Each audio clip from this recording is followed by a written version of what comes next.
Hello students, welcome to Bind Edutech class. Last video में हम लोग डिस्कस कर रहे थे problems of small business in India. कुछ पॉइंट्स हम लोगों ने डिस्कस किया था और इस वीडियो में हम लोग इस टॉपिक का लास्ट पॉइंट डिस्कस करेंगे एंड आफ्टर दैट हम बात करेंगे गवर्नमेंट की पॉलिसीज़ के बारे में।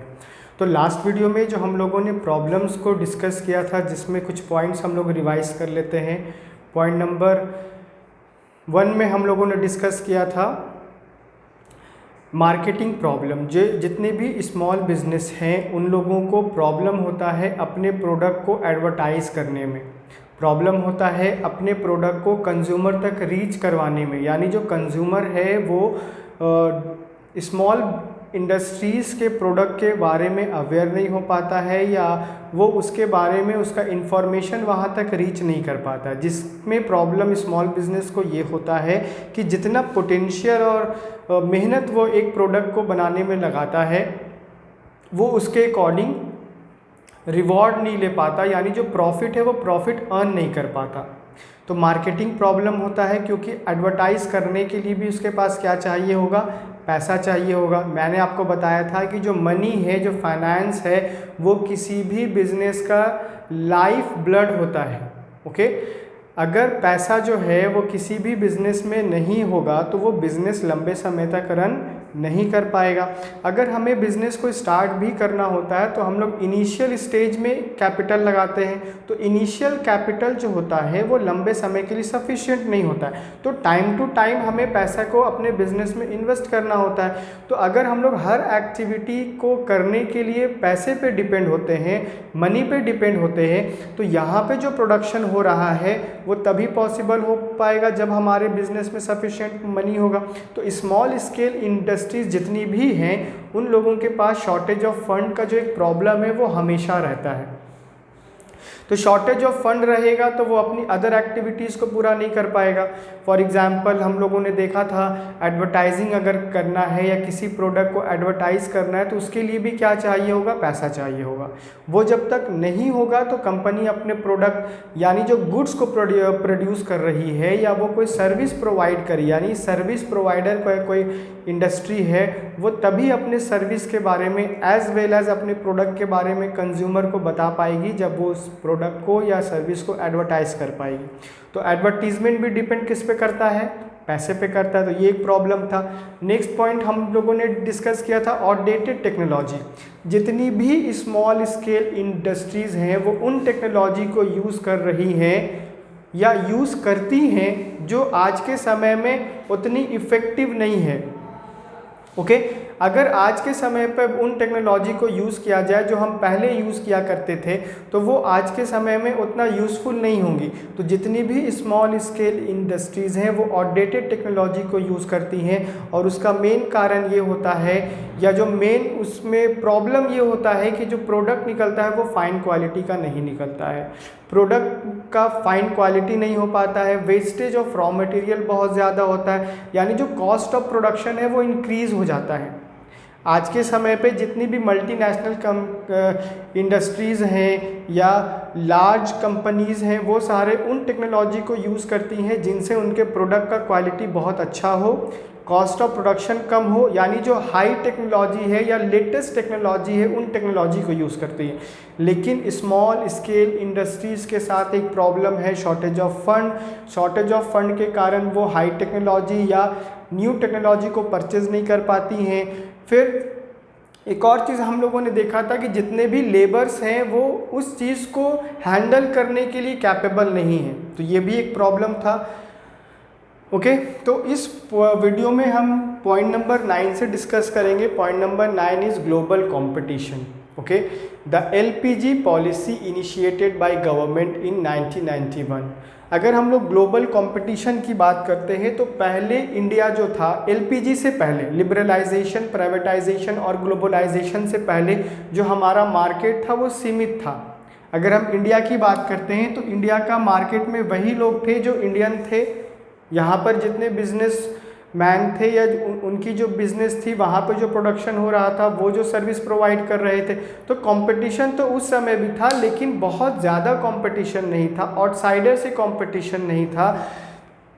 तो गवर्नमेंट ने देखा कि एलपीजी को अगर हम इंट्रोड्यूस करते हैं तो हमारे देश को बहुत फ़ायदा होगा, कंज्यूमर को नंबर ऑफ ऑप्शंस अवेलेबल हो जाएंगे, देश का जो डेवलपमेंट है वो बहुत तेज़ी से होने लगेगा, देश जो है वो डेवलप करेगा, बहुत स्पीड के साथ डेवलप करेगा, कंज्यूमर जो है वो नंबर ऑफ प्रोडक्ट के बारे में जान पाएंगे, उनके पास ऑप्शन रहेगा किसी भी प्रोडक्ट को परचेस करने के लिए, यानी जो टेक्नोलॉजी है उसको हम हायर कर पाएंगे, परचेस कर पाएंगे या उसके बारे में जान पाएंगे। सो डैट एलपीजी बहुत फ़ायदेमंद हुआ इंडिया के लिए। लेकिन उसी समय अगर हम बात करते हैं स्मॉल बिजनेस इंटरप्राइजेस के बारे में, तो वो लोगों ने कुछ प्रॉब्लम्स को फेस किया। एलपीजी इज़ गुड, वो बहुत अच्छा है। अगर हम ग्लोबलाइजेशन की बात करते हैं तो सारा का सारा मार्केट जो है वो ग्लोबलाइज हो गया है। हम अगर एक प्लेटफॉर्म की बात के बारे में बोलते हैं तो पूरे वर्ल्ड का जो मार्केट है आज एक शॉप में तब्दील हो गया है, चेंज हो गया है।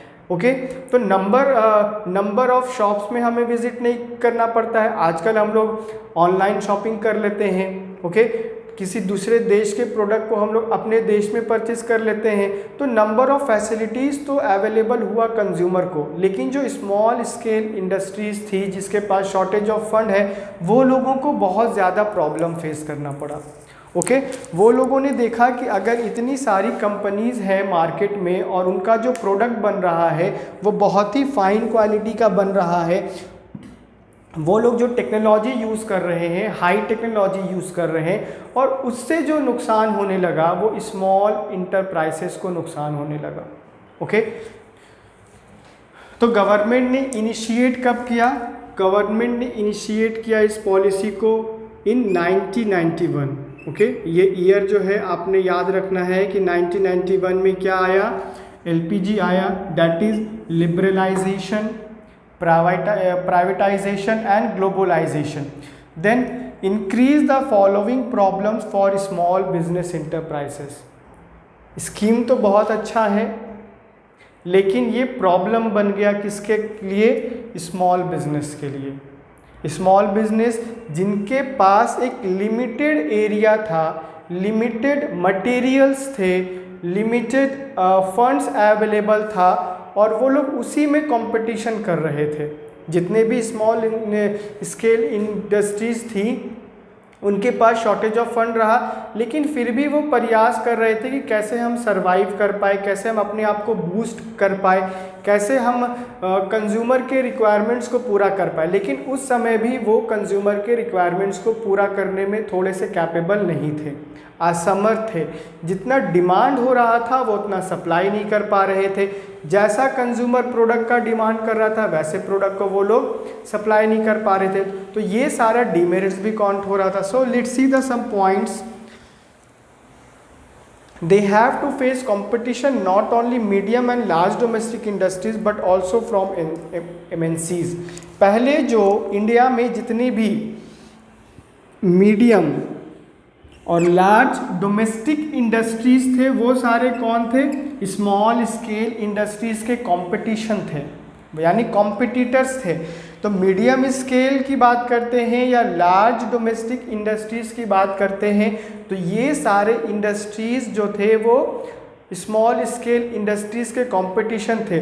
वो उन्हें compete कर रहा था, प्रयास कर रहा था कि कैसे हम डोमेस्टिक इंडस्ट्रीज़ से बेटर कर पाए।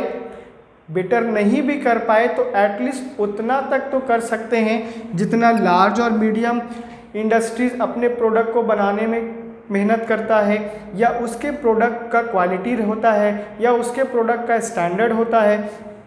तो वो उसी में लगे हुए थे कि कैसे हम large as well as medium industries के साथ कॉम्पीट कर पाए। लेकिन जब एलपीजी आया, लिबरलाइजेशन, प्राइवेटाइजेशन, ग्लोबलाइजेशन आया, तो अब जो कंपटीशन था वो एमएनसीज के साथ था। एमएनसीज मल्टी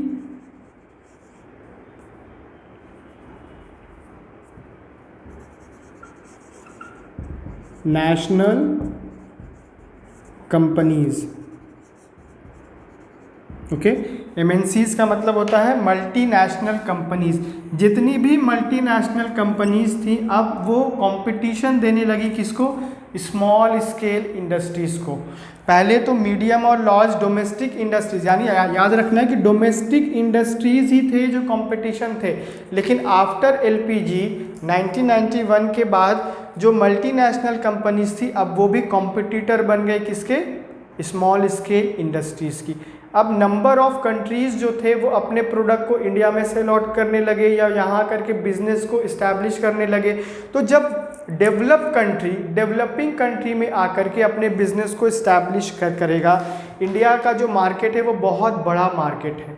अदर कंट्रीज़ ये चाहती हैं कि हम अपने बिजनेस को यहाँ पर आकर के सेटअप करें या अपने प्रोडक्ट को इंडिया में आकर के हम सेल आउट करें।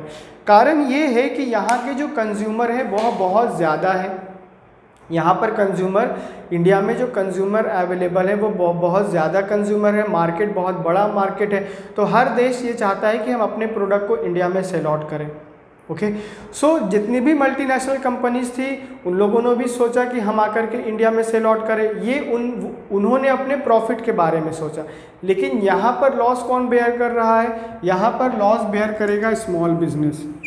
स्मॉल बिजनेस जो है वो ये लॉस बेयर करेगा कि उसके पास हाई टेक्नोलॉजी नहीं है, उसके पास बेस्ट रॉ मटेरियल अवेलेबल नहीं है, उसके पास टैलेंटेड या स्किल्ड लेबर्स अवेलेबल नहीं है जो उसके लिए यूज़फुल हो पाए।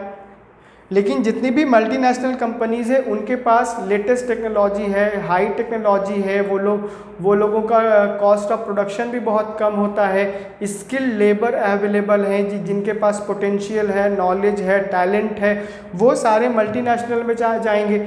वो ये चाहेंगे कि जितना टैलेंट मेरे पास है या जितना स्किल है मैं उसी के अकॉर्डिंग क्या ले पाऊँ, सैलरी ले पाऊँ। तो जितने भी स्किलफुल लेबर्स हैं या लोग हैं वो जाना चाहेंगे उस कंपनीज़ में जहाँ पर उनके लेवल के हिसाब से उनको सैलरी मिल पाए। तो एक सैलरी का प्रॉब्लम भी है स्मॉल बिजनेस में, क्योंकि यहाँ पर जो स्मॉल बिजनेस है वो बहुत ज़्यादा बेटर नहीं है, तो वो अपने लेबर्स को बहुत अच्छा सैलरी नहीं दे पाता है या उसके पास अनस्किल्ड लेबर्स अवेलेबल होते हैं जिसके कारण जो उसका प्रोडक्ट है वो उतना अच्छा नहीं बन पाता है। तो स्मॉल बिजनेस में बहुत सारे डिमेरिट्स हैं अगर हम कंपेयर करेंगे एमएनसीज से।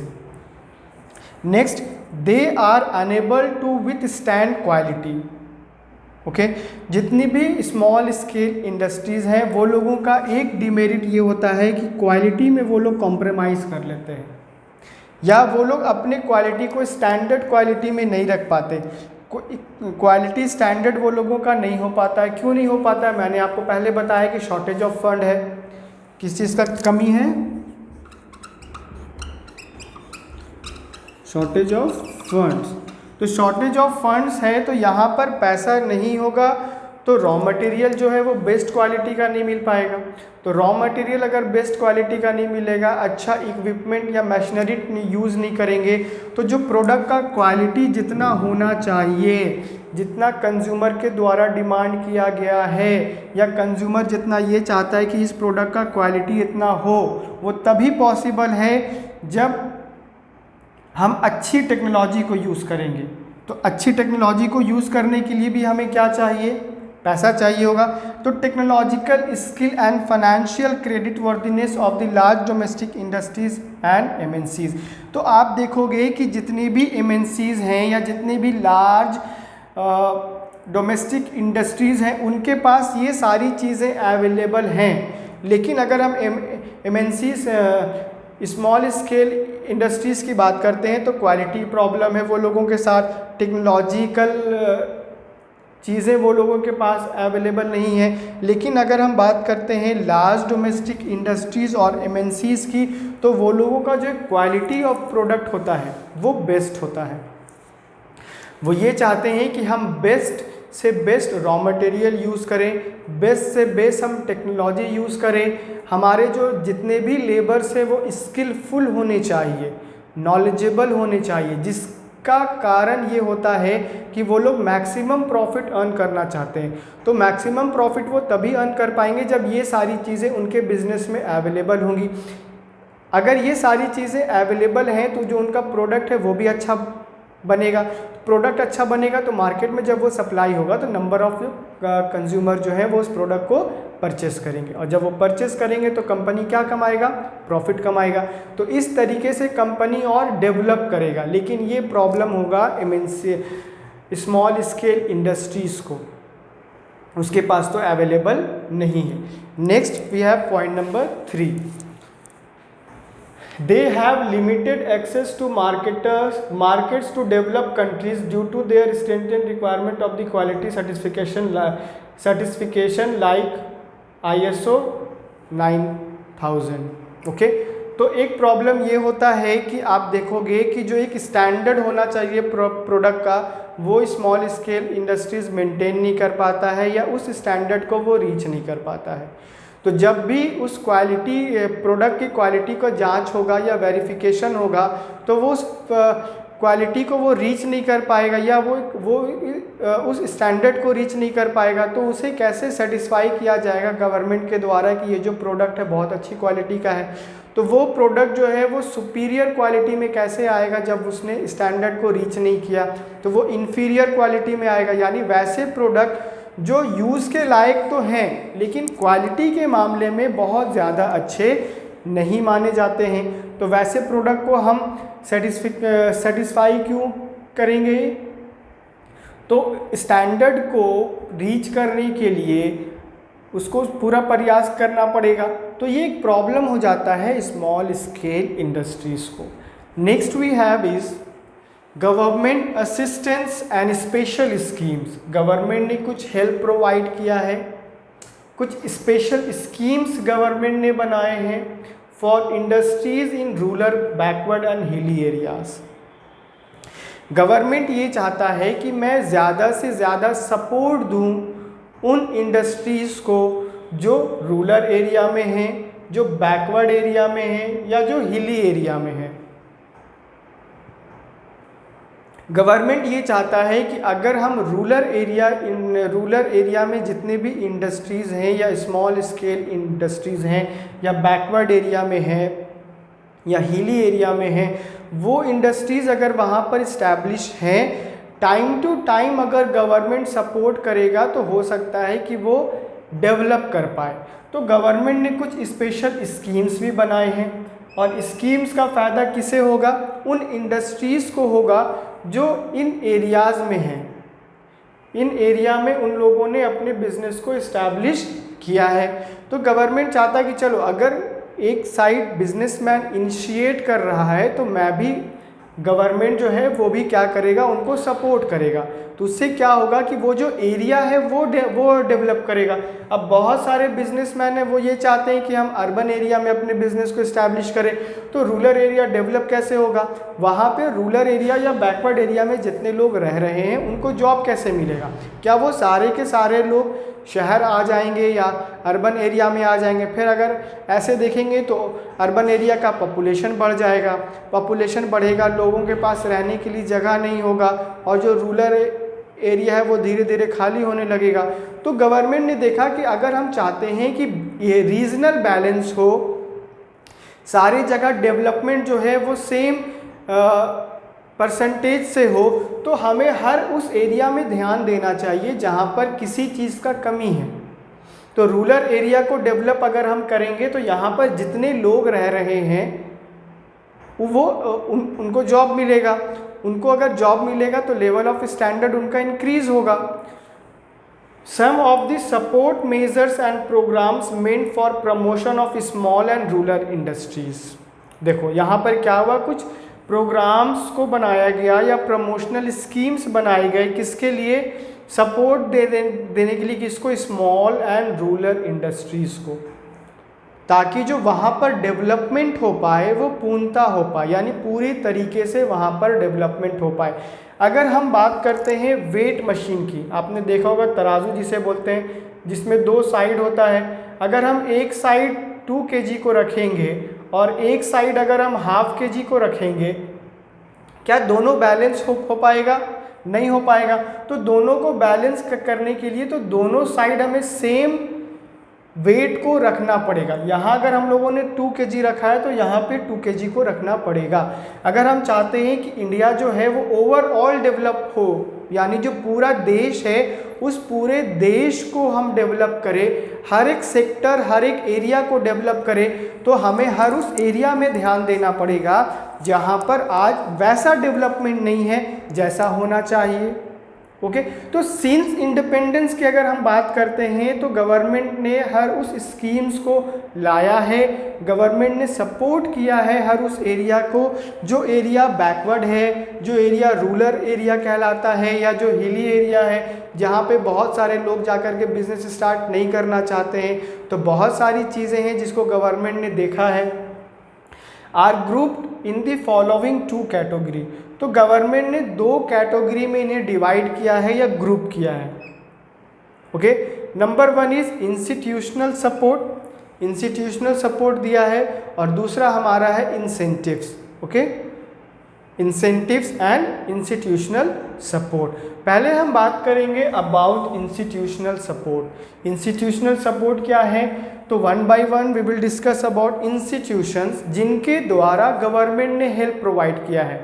गवर्नमेंट ने कुछ इंस्टीट्यूशन इस्टेब्लिश किए हैं या वो गवर्नमेंट के रिप्रेजेंटेटिव एज अ, हम बोल सकते हैं कि वो इंस्टीट्यूशन एज अ रिप्रेजेंटेटिव काम करते हैं गवर्नमेंट का।